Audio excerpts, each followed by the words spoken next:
কালো মেঘ আর দমকা হাওয়া উঠলেই এখন আতঙ্ক ছড়িয়ে পড়ে ঝিনাইদহের মাঠে ঘাটে। তারপরও জীবন আর জীবিকার তাগিদে কৃষকদের থাকতে হয় খোলা আকাশের নিচেই। আর সেই সুযোগেই বজ্রপাত কেড়ে নিচ্ছে একের পর এক প্রাণ। ঝিনাইদহের শৈলকুপা উপজেলার খড়িবাড়িয়া গ্রামের এই বিস্তীর্ণ মাঠেই গত ২৮ মার্চ ঝোড়ো বৃষ্টি ও বজ্রপাতের মধ্যে ক্ষেতের পেঁয়াজ গোছাতে গিয়ে ঘটনাস্থলে মারা যান ২ কৃষক। আহত হন আরও ৪ জন।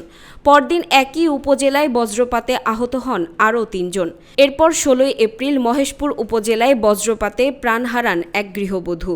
সর্বশেষ ১৮ মে মহেশপুর মাঠে কাজ করার সময় এক কৃষক এবং ঝড়ের মধ্যে আম কুড়াতে গিয়ে শৈলকুপায় এক গৃহবধূর মৃত্যু হয়। প্রতি বছরই জেলার বিভিন্ন উপজেলায় বজ্রপাতে প্রাণ হারাচ্ছেন কৃষক ও শ্রমজীবী মানুষ।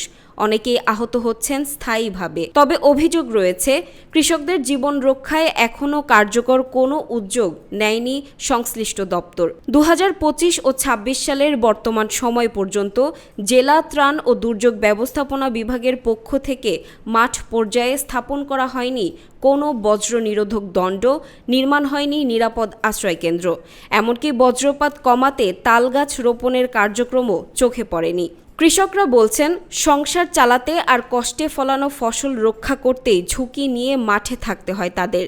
তাই দ্রুত মাঠে বজ্র নিরোধক ব্যবস্থা ও তালগাছ রোপণের দাবি জানিয়েছেন তারা।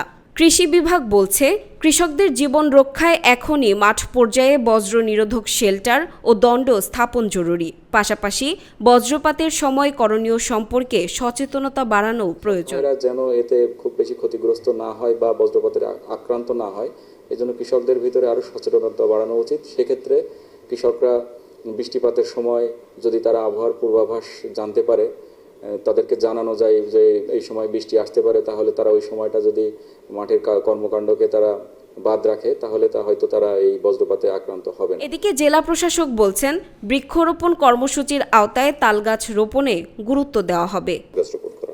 তো আমি এক্সপেক্ট করছি যে খুব অল্প দিনের ভিতরে আমরা সারা জেলাব্যাপী একটি তালগাছ রোপণের কর্মসূচি গ্রহণ করব। পাশাপাশি আমাদের এখানে যারা কৃষক রয়েছেন, যারা ক্ষতিগ্রস্ত হচ্ছেন, তারা যাতে সরকারিভাবে পর্যাপ্ত পরিমাণ আর্থিক সহায়তা পান এবং তাদের পরিবারগুলো যাতে মানবিক সহায়তা নিশ্চিত করা হয়, সেই বিষয়ে আমরা কাজ করে যাচ্ছি।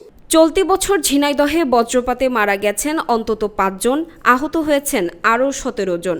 এর আগে ২০২৫ সালে জেলায় বজ্রপাতে প্রাণ হারিয়েছিলেন ৭ জন। নিহতদের বেশিরভাগই কৃষক কিংবা মাঠে কাজ করা শ্রমজীবী মানুষ।